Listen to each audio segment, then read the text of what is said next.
Hello friends, welcome to our channel. நம்ம இன்றைக்கி என்ன பார்க்க போகிறோன்னா, கோழிங்களுக்கும் மாடுங்களுக்கும் பசு தீவனம் எப்படி எதை வச்சு கொடுக்கலாம் அப்படின்ற பார்க்கும்போது, நம்ம அசோலா தான் வந்து இதில் ஃபஸ்ட்டு ப்ரிஃபரன்ஸ். பார்த்திங்கன்னா அசோலா வந்து நம்ம வீட்டு மாடியிலே இருக்குது ஃப்ரெண்ட்ஸ். மாடுங்களுக்கு இது அசோலா கொடுக்கறதுனால புரதச்சத்து அதிகமாகும்னு சொல்லுவாங்க. ஆனால் மாடுங்களுக்கு கொடுக்குற அளவுக்கு நம்மள்ட்ட அசோலா இன்னும் உற்பத்தி ஆகலை. ஆனால் நம்ம இப்போ கோழிங்கள் தான் கொடுக்குறோம். ஏன்னா நம்மள்ட்ட கோழிங்க வந்து கேஜியில் வந்து வளர்த்து அதுக்கப்புறம் தான் சாயந்தரம் வெளியே விடுவோம். அதனால் வந்து கோழிங்களுக்கு நம்ம வந்து அசோலா கொடுக்குறோம் ஃப்ரெண்ட்ஸ்.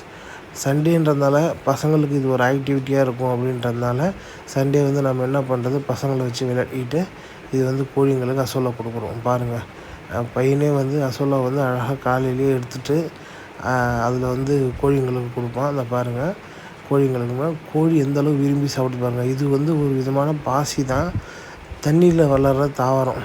இது வந்து கொஞ்சமாக இருந்துச்சுன்னா போதும், அந்த தண்ணி ஃபுல்லாகவே அசோலா வந்துடும். கோழிங்க போட்ட உடனே இது விரும்பி சாப்பிட்ரும் ஃப்ரெண்ட்ஸ். இது நல்ல பசுந்தீவனமாக இருக்கும். நீங்களும் வீட்டில் வந்து கோழிங்களுக்கு இது ஒரு போடுங்க.